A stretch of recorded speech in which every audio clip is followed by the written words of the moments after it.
nangangopya po si Scarlett sa akin, no? Apakasinungaling mo, Samantha. May nangangopya pala dito?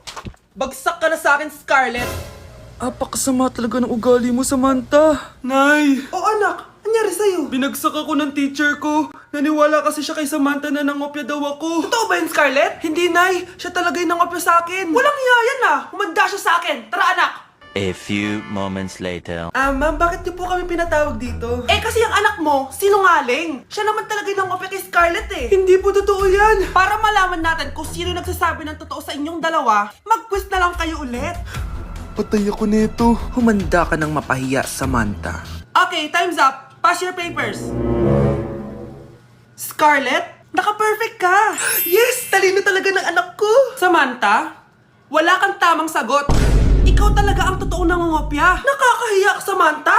Humanda ka sa akin sa bahay. Tara! Huwag po, Nay!